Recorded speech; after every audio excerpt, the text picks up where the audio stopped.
Bismillahirrahmanirrahim. Assalamualaikum warahmatullahi wabarakatuh. Alhamdulillahirabbil alamin. Wassalatu wassalamu ala nabiyyina Muhammadin wa ala alihi wa sahbihi wa man tabi'ahum bi ihsanin ila yaumiddin. Qala Allahu ta'ala fi kitabihil karim, ya ayyuhalladzina amanu taqullaha haqqa tuqatih wa la tamutunna illa wa antum muslimun. Wa qala Rasulullah sallallahu alaihi wasallam, ittaqillaha haitsuma kunta wa atbi'is sayyi'atal hasanata tamhuha wa khaliqin nasa bi khuluqin hasanin. Jemaah yang dirahmati Allah Subhanahu wa taala, alhamdulillah bersyukur kepada Allah Subhanahu wa taala atas limpahan rahmat, karunia dan juga nikmat-nikmatnya yang dianugerahkan kepada kita semua, baik itu nikmat iman, nikmat Islam, nikmat kesehatan dan waktu luang, sehingga pada petang kali ini kita masih bisa melaksanakan rutinitas ibadah kita, yaitu sholat maghrib secara berjamaah yang dilanjutkan insyaallah dengan kajian ba'da maghrib. Salawat serta salam semoga senantiasa tercurah limpahkan kepada suri teladan kita Nabi Muhammad sallallahu alaihi wasallam. Jemaah yang dirahmati Allah Subhanahu wa taala, kita lanjutkan pembahasan kita, yaitu terkait dengan kitab Riyadhus Shalihin, yaitu hadis-hadis yang pada kesempatan malam ini kita akan membahas hadis masih bertema tentang babus sabr, masih bertema tentang hadis-hadis tentang kesabaran. Memasuki hadis yang selanjutnya, hadis yang nomor 27 dari keseluruhan hadis, atau hadis yang ketiga kalau dilihat dari bab tentang sabar. An Abi Yahya Suhaib ibn Sinan, dari sahabat Abi Yahya Suhaib bin Sinan radhiyallahu anhu, semoga Allah meridhoinya.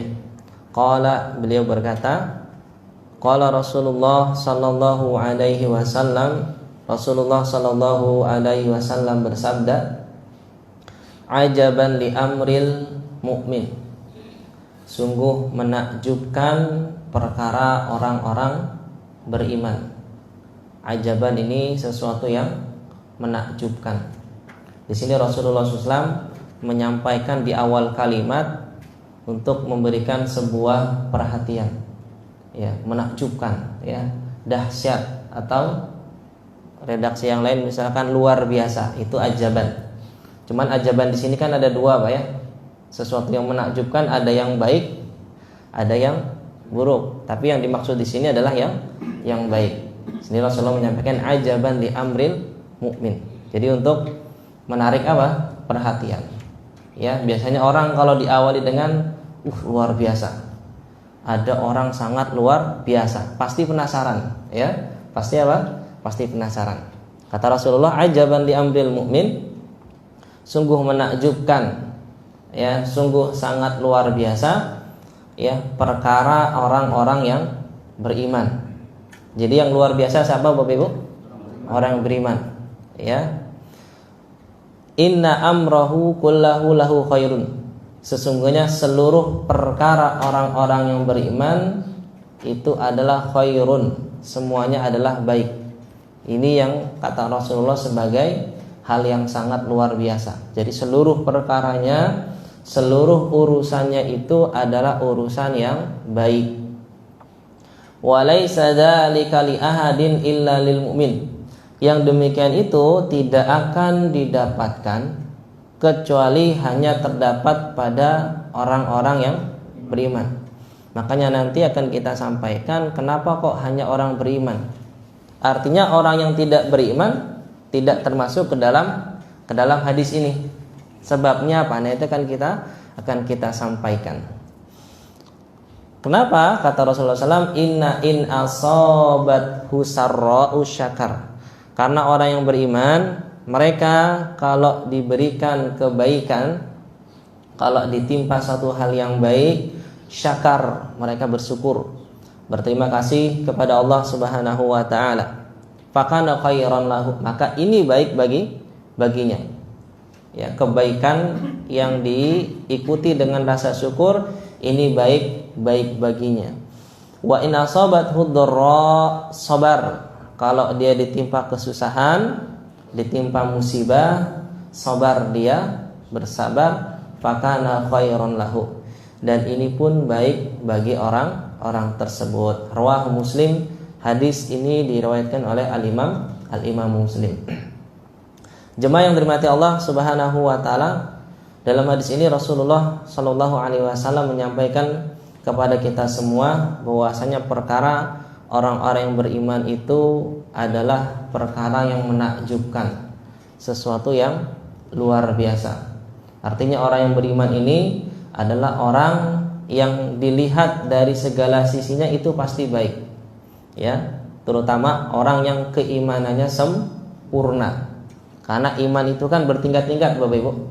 Ya, iman itu bertingkat-tingkat. Ya, dan iman itu kadang berkurang, kadang bertambah, kadang berkurang. Ya, yazidu bitta'ah wa yanqus bil maksiyah. Bertambah dengan ketaatan, berkurang dengan kemaksiatan. Makanya setiap Jumat kan bagaimana khotib, ittaqullah haqqa tuqatih. Itu dalam rangka apa? Dalam rangka mengingatkan. Jadi gak heran kalau setiap pekan kita mendengarkan khotib, bertakwalah kalian kepada Allah dengan sebenar-benarnya. Takwa itu bukan tanpa tujuan. Ya, kita memang harus senantiasa diingatkan tentang ketakwaan, tentang amal soleh. Karena bisa jadi dosa yang setiap hari kita lakukan, ya, kita sebagai seorang mukmin, sebagai seorang hamba Allah, tidak bisa lepas dari yang namanya dosa. Itu setiap hari. Ya, dan itu akan mengurangi kadar keimanan dan ketakwaan seseorang. Makanya setiap Jumat khotib mengingatkan. Ya, mengingatkan agar ayo kita tingkatkan lagi. Karena bisa jadi selama sepekan, ya, iman kita sudah berkurang dengan apa? Dengan maksiat yang dilakukan. Makanya diingatkan terus agar jangan sampai, ya, iman itu tergerus terus menerus sampai apa? Sampai sangat sedikit sekali kadar keimanannya. Makanya diingatkan setiap hari Jumat. Ya, makanya sebagai bahan introspeksi, ya, setiap kali kita sholat Jumat, selesai sholat Jumat, kita introspeksi. Apakah keimanan kita bertambah atau justru malah berkurang? Kan seperti itu. Padahal sudah diingatkan setiap pekan. Maka ini diantara ciri orang yang beriman, jemaah yang terima Allah Subhanahu wa taala, itu adalah dua. Ya, kenapa cuma dua? Ya, karena yang namanya orang itu, jemaah yang terima Allah Subhanahu wa taala, dalam kehidupannya di atas muka bumi ini kondisinya cuma ada dua. Ya, kondisinya hanya ada dua. Entah dia itu kondisinya baik, entah kondisinya buruk. Maka Rasulullah menjelaskan orang beriman itu mau baik dan buruk sama saja, khairon lahu, itu baik baginya. Syaratnya apa? Ya, kalau baik dia bersyukur, kalau dia ditimpa hal yang buruk bersabar. Maka ini dua-duanya baik bagi seorang muslim. Artinya apa, jemaah yang dirahmati Allah Subhanahu wa taala? Kenapa di sini dikaitkan dengan yang namanya orang beriman? Ya, berarti tidak bisa didapatkan, kata Rasul, walaisa dzalika li ahadin illa lil mu'min. Yang demikian tidak bisa didapatkan kecuali orang yang beriman. Kenapa? Karena hanya orang berimanlah yang bisa menyikapi segala hal kondisi yang dia hadapi, mau baik maupun buruk.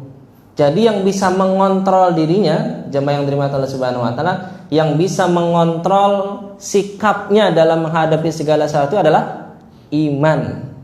Ya, bukan kecerdasan semata, bukan. Yang bisa mengontrol dia itu adalah iman.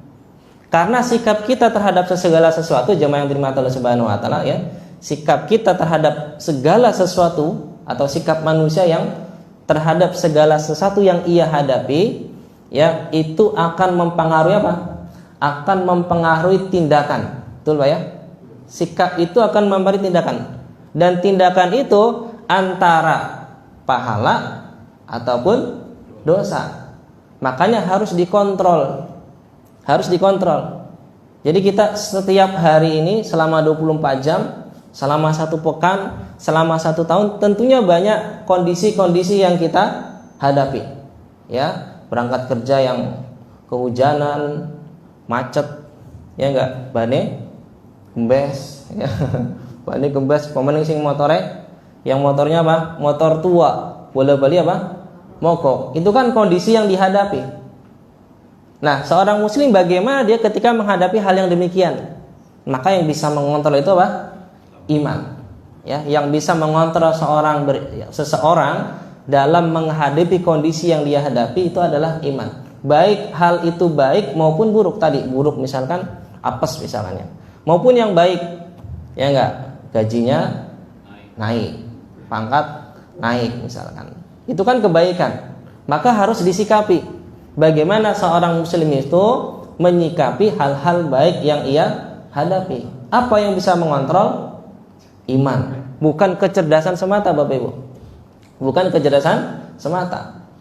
Ya, yang bisa mengontrol itu adalah keimanan. Ya, kecerdasan mungkin bisa berefek pada misalkan gampang nyari kerja, ya enggak? Kalau daftar kuliah bisa diterima di mana-mana, tapi tetap tidak bisa mengontrol apa namanya? Sikap. Ya, yang bisa mengontrol itu semua adalah yang namanya sikap. Makanya kata Syekh Muhammad bin Shalih Al-Utsaimin, ya, kata beliau, wa kullu insanin fa innahu fi qada'illahi wa qadarihi bain amrain. Setiap manusia itu, ya, dia itu dalam kondisi atau dalam ketetapan takdir Allah Subhanahu wa taala. Ya, ada 2 hal, imma sarra wa imma dharra. Ya, bisa dia itu adalah kebaikan, bisa dia itu adalah satu hal yang buruk. Fakana wan nasu fi hadhil isabah yanqasimu ila qismain. Dan manusia dalam menghadapi kondisi yang sehari-hari ia hadapi, ya, itu ada 2 macam kata beliau.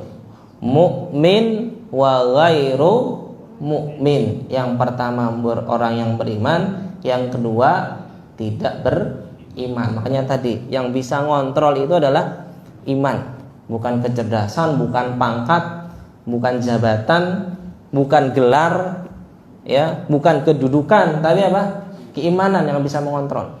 Ya, keimanan yang hanya bisa mengontrol. Maka kata beliau Syekh Muhammad bin Shalih Al-Utsaimin, fal mu'min ala kulli halin ma qaddarallahu fa huwa khairun lahu in asabathu sarra sabar ala aqdarillahi wantadir al farja minallah wahtasabal ajra 'ala Allahi fa kana khairun lahu fanala bihadza ajrun fanala bihadza ajra sabirin.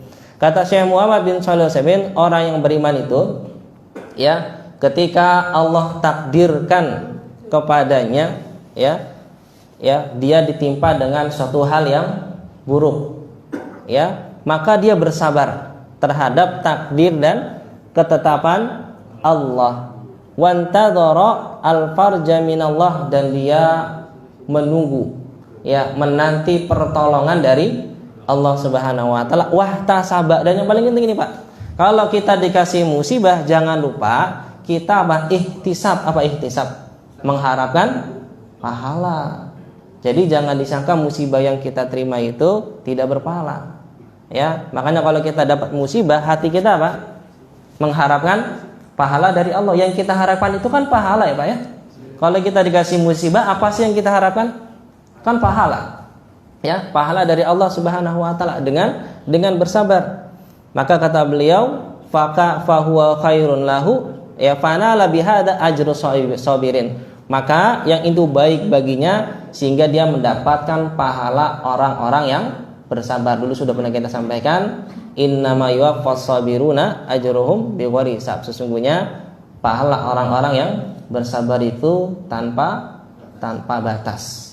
Kemudian kata beliau rahimahullah taala, wa in asabathu sarra min nikmatin diniyatin kal ilmi wal amali shalih wa nikmatin dunyawiyatin kal mali wal banin wal ahli. Dan kalau dia ditimpa suatu hal yang baik seperti nikmat-nikmat agama. Nikmat agama itu apa saja? Ilmu, amal soleh, ataupun nikmat yang sifatnya dunia seperti harta, anak-anak, dan juga keluarga yang soleh, syakar, maka dia apa?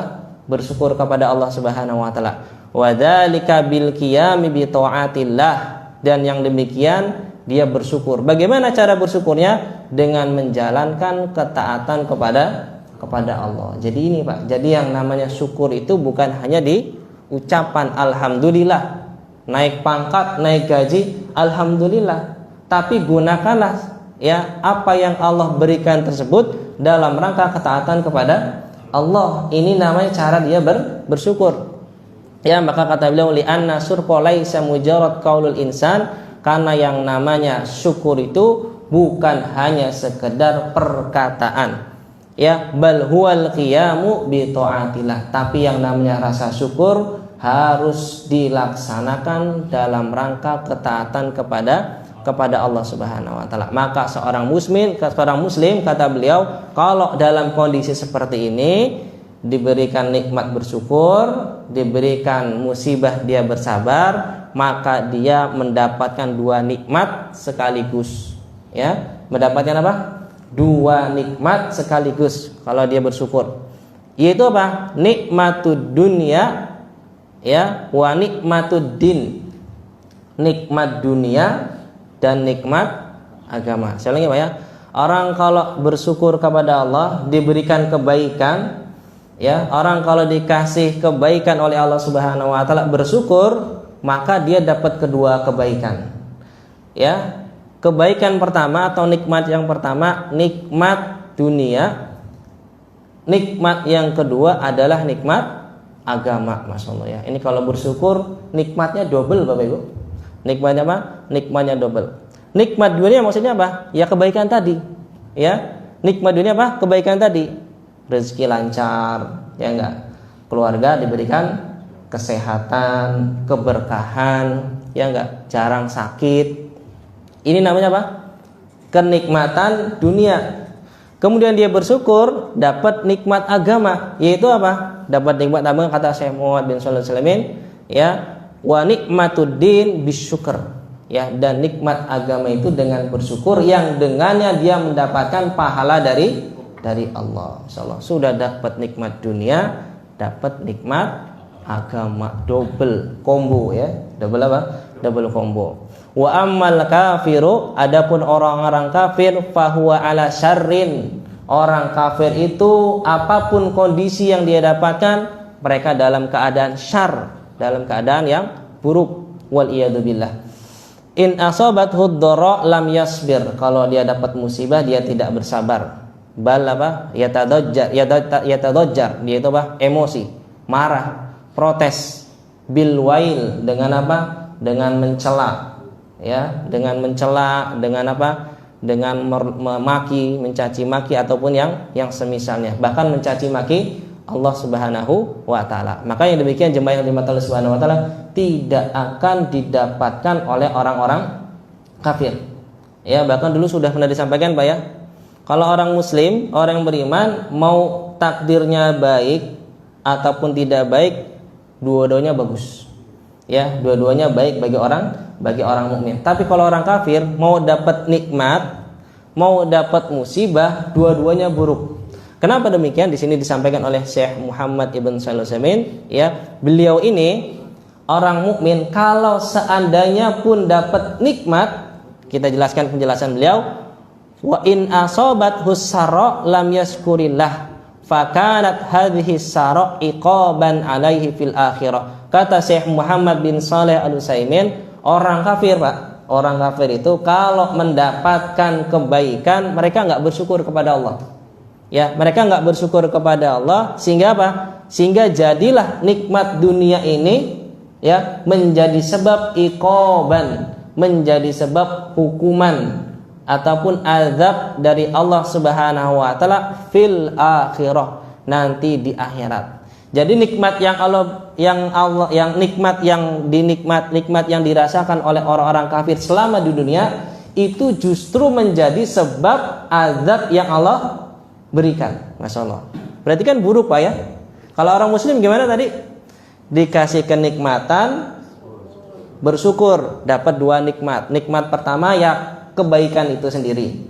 Nikmat kedua adalah pahala orang-orang yang bersyukur. Orang kafir kalau dikasih kebaikan dia nggak bersyukur kepada Allah, justru kenikmatan yang ia rasakan selama di dunia dijadikan sebagai sebab dia diazab oleh Allah Subhanahu wa taala. Bagaimana demikian? Li'annal kafir la yakul aklatan wa la yasrabu syarbatan illa kana alaihi fiha ismun. Karena orang kafir itu tidaklah dia memakan satu makanan atau satu suap, minum satu tegukan, kecuali makanan dan minuman yang ia rasakan selama di dunia fiha ismun, menjadi dosa. Kenapa Pak?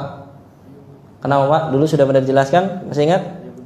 Karena makanan yang ia nikmati, minuman ia nikmati itu tidak halal bagi mereka, atau hanya dihalalkan bagi orang-orang yang beriman. Ayatnya sudah pernah saya sampaikan, Quran surat Al-A'raf ayat 32.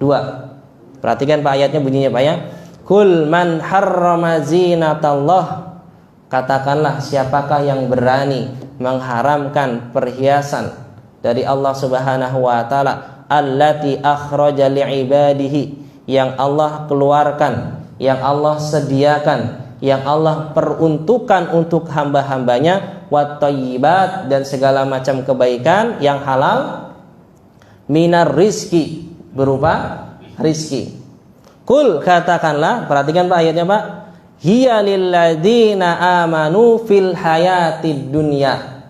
Tadi pakaian-pakaian, rizki makanan, kemudian apa? Minuman, seluruh hal yang baik, seluruh yang halal, itu kata Allah Subhanahu wa taala, lilladzina amanu fil hayatid dunya, itu khusus untuk orang yang beriman di kehidupannya di dunia. Perhatikan, lilladzina amanu, untuk orang yang beriman, berarti khusus. Artinya apa?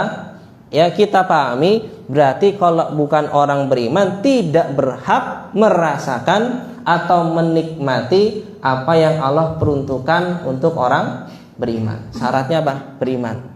Kalau kita mau menikmati apa yang Allah rizkikan kepada kita, syaratnya apa? Syaratnya beriman.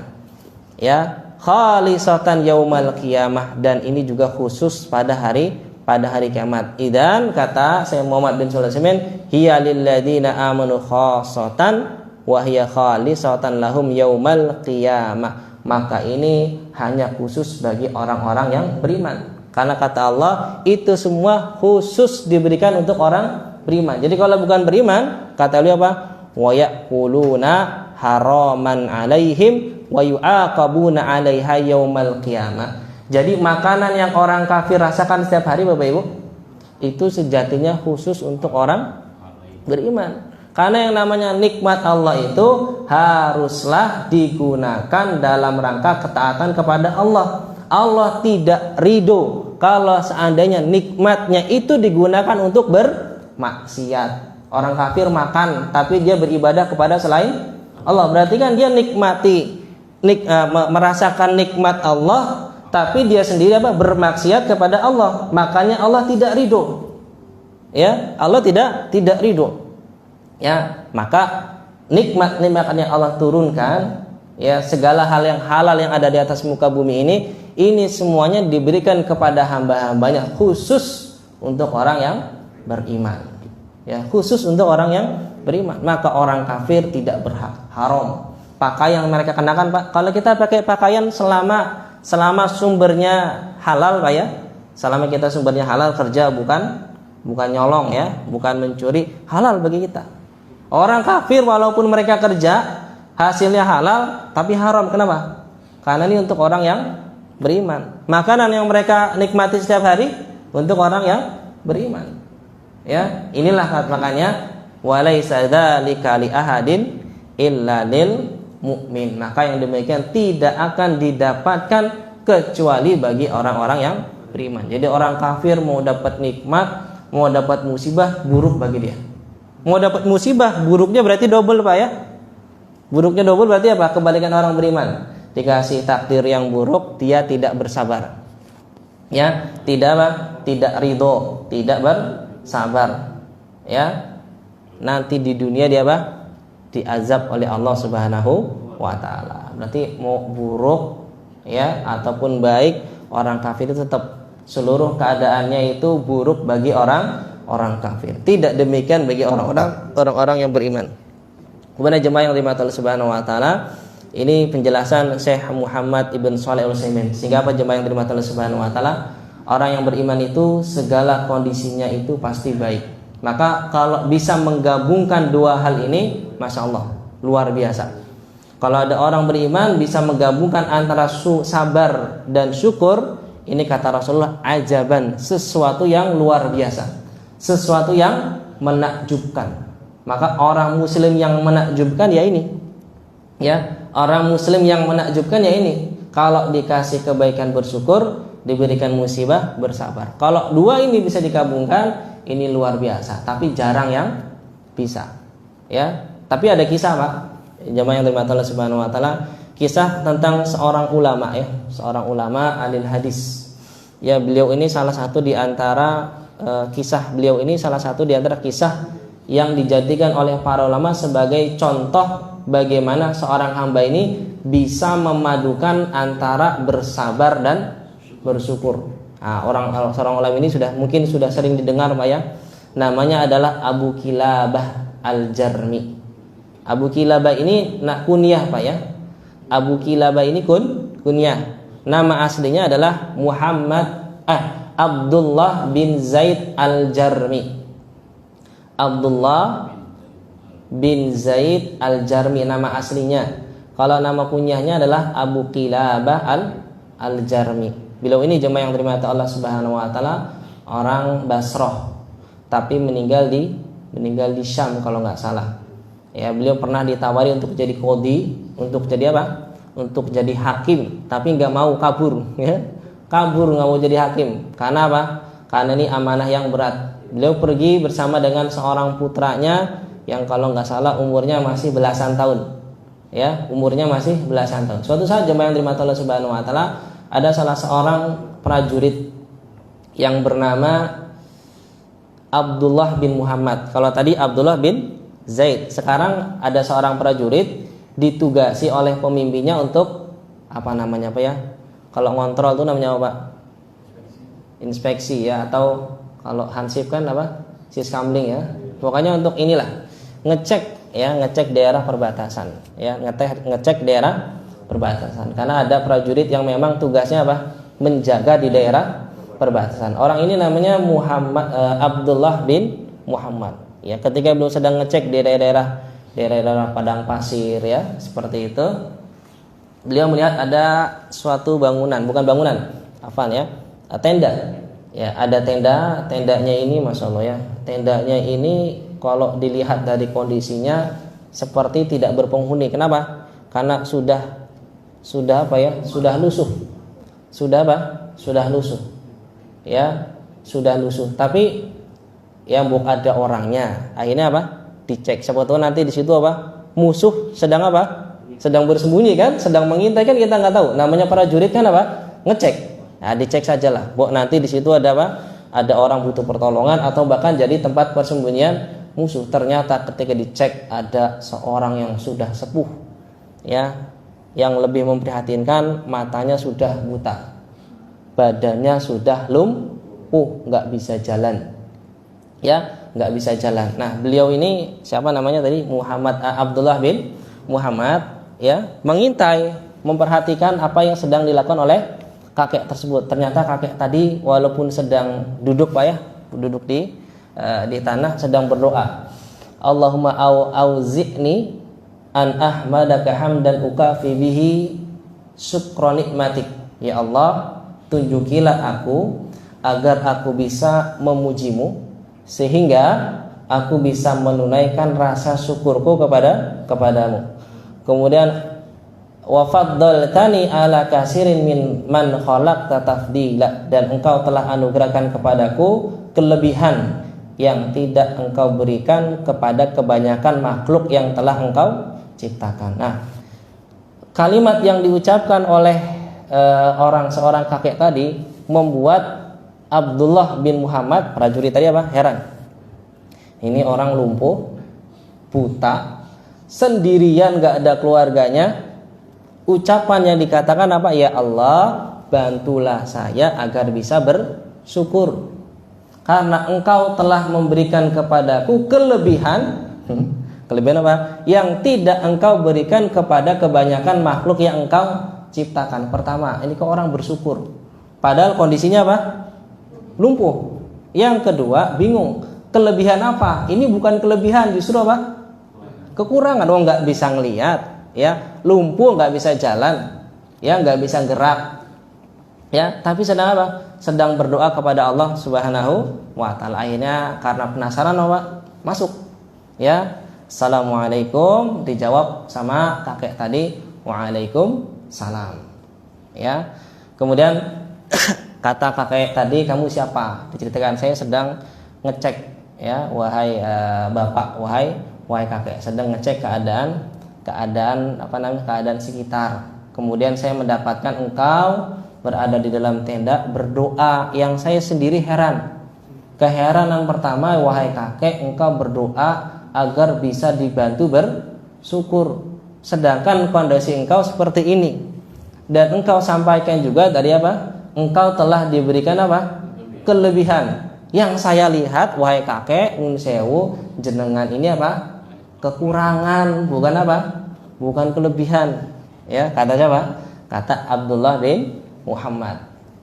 Ya, maka kata tadi, wahai anak muda, coba Anda renungi kembali betapa besar nikmat yang telah Allah anugerahkan kepada kita. Kalau seandainya Allah berkehendak, bisa saja Allah timpakan gunung kepadaku, atau dibuat air laut itu apa? Meluap sehingga apa? Menenggelamkanku. Atau bisa jadi Allah apa? Memasukkan aku ke dalam bumi. Tapi itu tidak dilakukan. Lalu kelebihan apa wahai kakek yang telah Allah berikan kepadamu? Ya kelebihan, walaupun kondisi saya seperti ini, saya masih bisa berpikir. Ya, masih bisa berpikir. Coba kata kakek tadi, betapa banyak orang yang nggak punya akal, namanya apa? Gila. Betapa banyak orang yang gila, tidak bisa berpikir. Maka kondisi saya dibandingkan orang gila, saya lebih baik. Ya, saya lebih apa? Lebih baik. Saya orangnya waras, saya bisa berpikir. Ya, saya orang waras, bukan orang gila.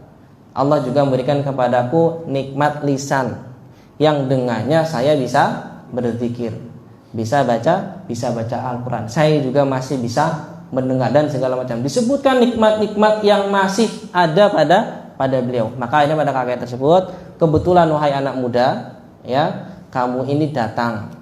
Saya sekalian mau minta tolong. Apa wahai kakek? Kata kakek tadi, tolong ya, saya ini hidup sebatang kara, hanya ditemani anak semata wayang, yang dia itu setiap hari yang menyuapi saya. Nyuapi Pak ya? Nyuapi, kalau saya minum dia yang memberikan minum. Kemudian kalau saya mau sholat dia yang mewudukan, karena sudah buta Pak, sudah hidupnya sudah bergantung kepada anaknya. Tapi anak saya ini sudah 3 hari belum pulang. Insyaallah 3 hari Pak. Kalau 3 hari belum pulang berarti belum makan. Selama 3 hari belum makan mungkin ya. Ini Masya Allah luar biasa. Masih bersyukur dan bersabar. Nah, ini sudah saya carikan. Ya, saya carikan dia naik ke atas bukit, nggak ada, dicari-cari. Ternyata prajurit tadi melihat ada burung apa tuh Pak? Burung hitam, burung pemakan bangkai. Nah, dia ingat nggak ada burung itu berkerumun kecuali di situ ada bangkai. Ternyata ada anak muda yang sudah badannya terkoyak dimakan oleh binatang buas. Kemungkinan besar anak dari kakek tersebut. Bingung Pak. Waduh, nih kakek udah kondisinya seperti itu ya. Kalau disampaikan apa nggak tambah nelangsa kan gitu Pak ya. Mungkin lebih kasihan sama kakeknya daripada anaknya. Anaknya mungkin dicabik-cabik sudah ya. Ya, insya Allah syahid ya. Tapi apa? Kakeknya ini ya udah semata wayang, sudah tinggal sendiri, ya, lumpuh, tidak bisa ngapa-ngapain. Anaknya apa? Anak semata wayang meninggal. Bagaimana cara saya harus menyampaikan. Akhirnya berpikir, ya cobalah saya ceritakan kisahnya Nabi Ayub, ya. Masuk rumah, assalamualaikum kakek, saya sudah cari. Gimana, ketemu apa enggak? Sebentar kakek, ya. Saya mau tanya dulu, ya. Kakek ini kalau sama Nabi Ayub lebih mulia mana? Ya jelas lebih mulia siapa? Nabi Ayub. Cobaannya Nabi Ayub sama jenengan lebih berat mana? Ya jelas lebih berat Nabi Ayub. Nabi Ayub tuh seperti ini diceritakan. Akhirnya sama kakek, loh kamu kok malah dongeng, ya. Wong saya suruh nyari anak saya malah dongeng. Sudah katakan saja anak saya ketemu atau enggak, ya. Akhirnya kata pemuda tadi, ketemu kakek tapi sudah tewas, sudah meninggal dimakan binatang buas. Inna lillahi wa inna ilaihi rajiun. Kemudian mengucapkan kalimat la ilaha illallah, meninggal. Ya, kemudian 3 orang lainnya datang, Pak. Temannya siapa? Temannya Muhammad bin Abdullah bin Muhammad, ya. Sedang apa engkau wahai Abdullah? Ya, saya sedang menolong kakek ini sudah meninggal. Ya, kan tadinya ditutup, Pak, ya, ditutup dengan selimut, dibuka. Setelah dibuka, prajurit yang di belakangnya kaget, Masya Allah, Abu Kilabah. Loh, kamu kenal? Kalian kenal dengan orang ini? Tentu saja kenal. Dia adalah seorang alim, seorang ulama besar. Ya, muridnya sahabat Nabi Muhammad Sallallahu Alaihi Wasallam, namanya Abu Kilabah. Ini apa? Dimakamkan. Kemudian pada akhirnya prajurit tadi pulang ke benteng. Malamnya bermimpi bertemu dengan kakek tadi, tapi nggak pincang, dalam keadaan sehat, ya, bisa melihat, ya, sedang berjalan-jalan di surga. Ketika ditanya, wahai kakek, apakah engkau yang ketemu saya tadi siang? Betul.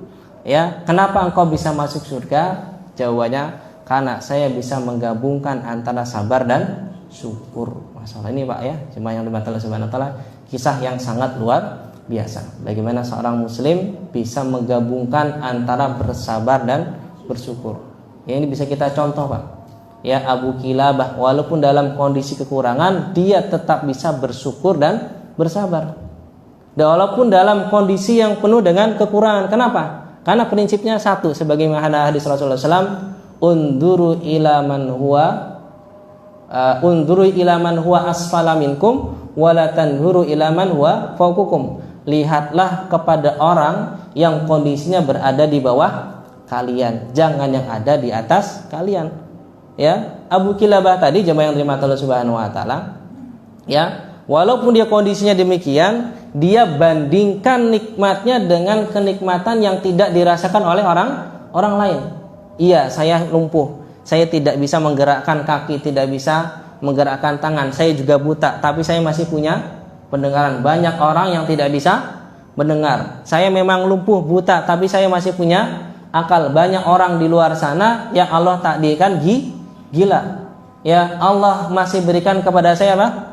Kenikmatan untuk bicara. Banyak orang di luar sana tidak bisa berbicara, dan saya masih bisa berbicara, bisa baca Quran, bisa zikir, bisa berdakwah, bisa amar ma'ruf nahi munkar. Jadi diingat nikmat-nikmat yang ada, bukan malah apa? Menghitung musibah-musibah yang diterima. Nah, ini adalah salah satu di antara prinsip seorang muslim, bersabar dan bersyukur. Sehingga kata Rasulullah SAW, ajaban li amril mu'min. Sehingga apa? Dengan sebab sabar dan syukur ini, jemaah yang dirahmati Allah Subhanahu wa taala, ya, beliau sebagaimana mimpinya Abdullah bin Muhammad dimasukkan oleh Allah Subhanahu wa taala ke dalam surganya Allah. Di dunia mungkin dia itu takdirnya tidak enak, tapi karena kesabaran dan berusaha untuk senantiasa bersyukur kepada Allah Subhanahu wa taala, yaitu apa? Dimasukkan oleh Allah Subhanahu wa taala ke dalam surga. Bahkan berdoa kepada Allah, bantulah saya agar bisa bersyukur.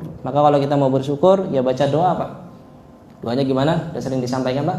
Allahumma inni ala dzikrika wa syukrika wa husni ibadatik. Ini doa yang diajarkan oleh Rasulullah SAW agar kita bisa bersyukur. Maka kata Syekh Muhammad bin Shalih Al-Utsaimin, di sini terakhir, Pak, ya, terakhir saya jelaskan, kata beliau, seorang hamba itu, wa idza waffaqallahu al-'abda li syukrihi fa hadhihi ni'matun tahtaju ila syukriha marratan saniyah.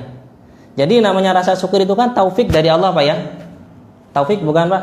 Taufik itu apa? Petunjuk. Orang bisa bersyukur itu berkat taufik dari Allah, bukan karena dianya yang hebat. Tapi tadi ya, faktor utama adalah iman.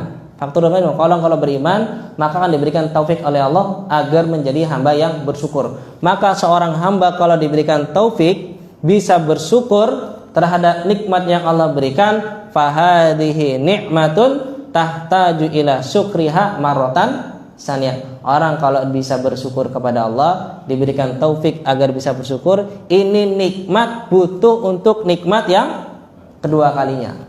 Kenapa? Karena taufik yang Allah berikan berupa dia bisa bersyukur itu juga nikmat dari Allah. Yang namanya nikmat harus disyukuri.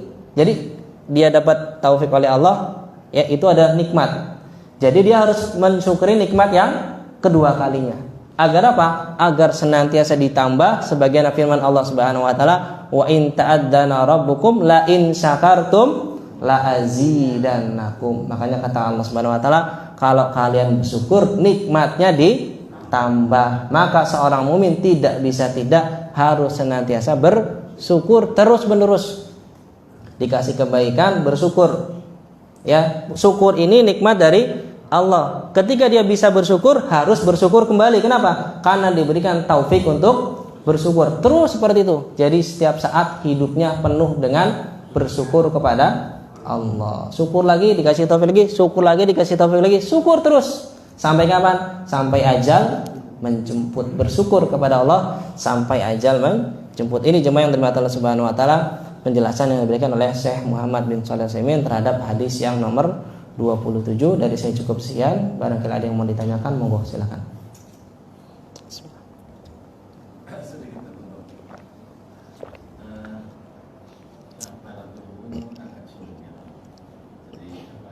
Ketika kita mendapatkan nggak nyaman sedikit aja itu gerutu. Nah terus kalau sudah gerutu itu terus jadi ingat. Nah ini bagaimana untuk menghapus tadi yang sudah gerutu itu, bisa nggak? Ya. Jadi kan gerutu itu kan ungkapan tidak bersyukur tadi atau tidak bersabar itu. Baik, jemaah yang dirahmati Allah Subhanahu wa taala, jadi manusia diciptakan suka mengeluh. Ya, memang itu salah satu dari sifat seorang manusia. Kalau dikasih sesuatu itu suka ngeluh. Jangankan dikasih yang sedikit, dikasih yang banyak saja sering ngeluh, sering merasa apa? Kurang. Ini sifat dari seorang hamba. Makanya ada salah satu sifat yang sangat terpuji, dan ini juga sudah pernah saya sampaikan. Ada orang dikasih musibah, dikasih kesempitan hidup, tapi nggak pernah ngeluh. Ya, nggak pernah ngeluh, nggak pernah mengumbar kesusahannya, kepayahannya, kemiskinannya, kesulitan hidupnya nggak pernah diumbar. Sehingga orang-orang yang ada di sekitarnya, tetangganya mengira ini orang kaya, ini orang kok hidupnya sejahtera, padahal banyak utang, ya, padahal banyak masalah. Kenapa? Saking menjaga dirinya untuk tidak mengeluh di hadapan orang lain. Ya, yahsabuhumul jahilu aghniya aminat ta'afuf. Orang-orang yang tidak tahu mengira dia hidupnya sejahtera. Padahal apa? Dia itu apa? Minat ta'afuf. Dia itu menahan diri untuk menjaga kehormatan. Enggak pernah ngeluh di hadapan manusia. Ya, ngeluhnya hanya di hadapan Allah. Ya, makanya pertemuan yang dua pertemuan yang lalu kan disampaikannya tidak boleh mengeluh di hadapan manusia. Mengeluh itu di hadapan Allah. Namun banyak orang biasanya ngeluh Pak ya, di sosmed, ya, update status, ini nggak ada manfaatnya. Ya, tidak ada manfaatnya. Malah apa? Tercela. Mengeluh itu yang terpuji kalau di hadapan Allah Subhanahu wa taala. Tapi kalau seandainya jemaah yang dirahmati Allah Subhanahu wa taala, itu sudah terlanjur terjadi. Ya, sudah terlanjur terjadi. Artinya apa?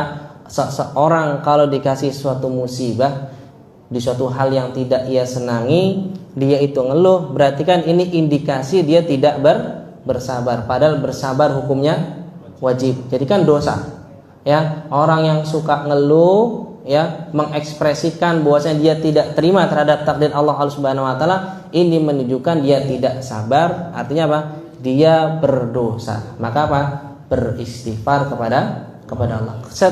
Ketika dia sadar bahwasanya dia mengeluh, astagfirullahaladzim, ya, dia langsung beristighfar kepada Allah. Ketika dia sadar, harus langsung bertaubat kepada kepada Allah, beristighfar kepada Allah Subhanahu wa taala. Jangan malah apa?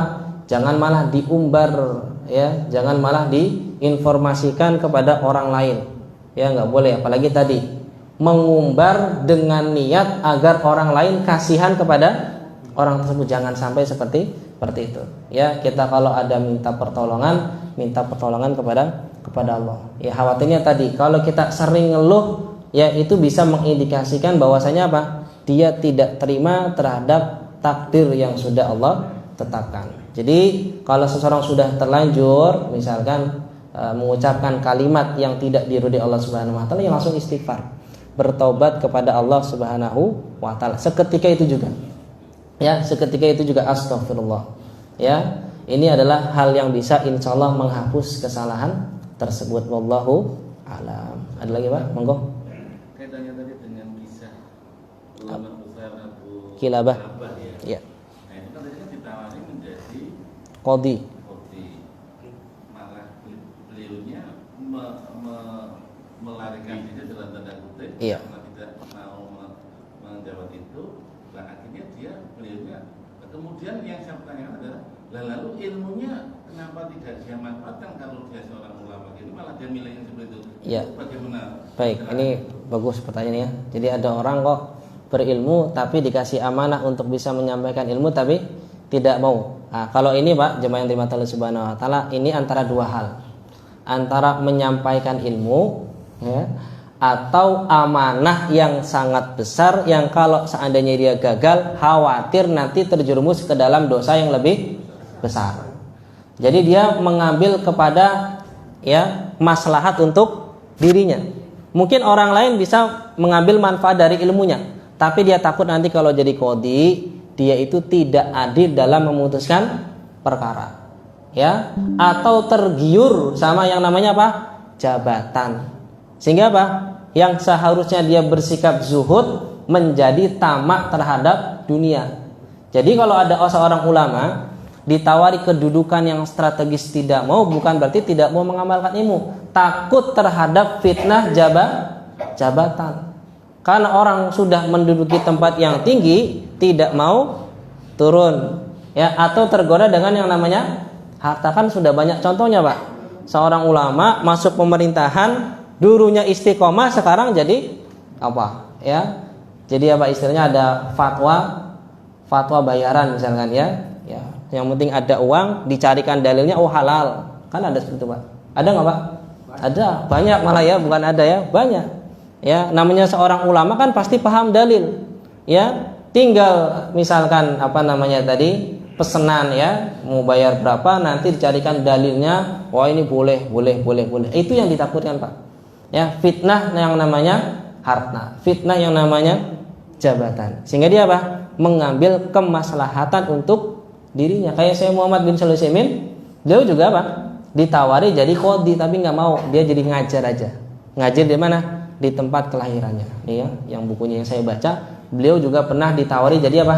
Qadhi. Qadhi itu apa? Hakim. Nggak mau karena berat, Pak. Ya, jadi hakim itu amanah yang berat. Tapi kalau di Indonesia jadi apa? Rebutan. Kenapa? Karena gajinya besar. Nah itu, Pak, itu yang ditakutkan oleh seorang ulama. Jadi bukan dia tidak mau menyampaikan ilmu. Ya, beliau ketika tidak menjadi qadhi, dia tetap apa? Berdakwah. Tetap apa?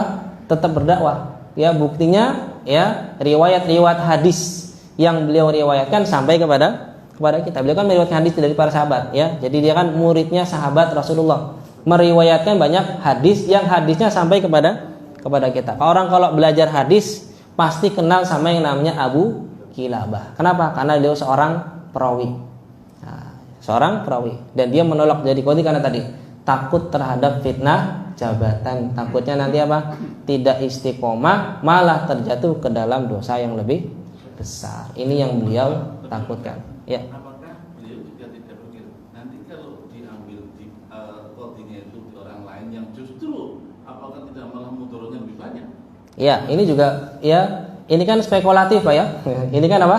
Spekulatif. Ya, tapi kalau disuruh milih kemaslahatan, dia milih kemaslahatan untuk dirinya tadi.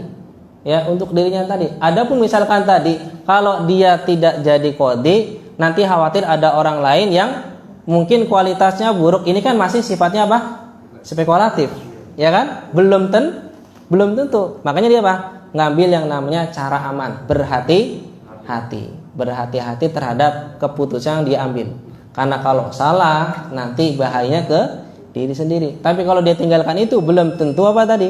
Belum tentu nanti yang jadi qadhi adalah orang yang buruk. Itu belum tentu. Karena apa? Sifatnya spekulatif.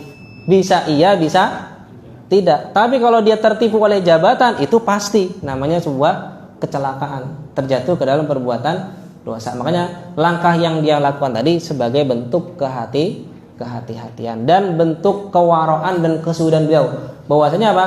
Beliau ini tidak terpengaruh, tidak tergoda sedikit pun dengan yang namanya jabatan, dengan yang namanya harta. Karena orang kalau jadi qadhi pasti gajinya besar, dia nggak tergoda. Dia lebih hidup sederhana, ya, dan tidak dikenal oleh orang banyak. Tapi sekarang kita mengenalnya karena apa? Karena keikhlasan, sabarnya beliau dalam menghadapi musibah, dan beliau termasuk hamba Allah yang bersyukur. Ini saja yang bisa saya sampaikan. Kurang lebihnya mohon maaf. Kita sudahi pertemuan kita pada petang hari ini dengan membaca doa kafaratul majlis. Subhanakallahumma wa bihamdika asyhadu an la ilaha illa anta astaghfiruka wa atubu ilaik. Assalamualaikum warahmatullahi wabarakatuh.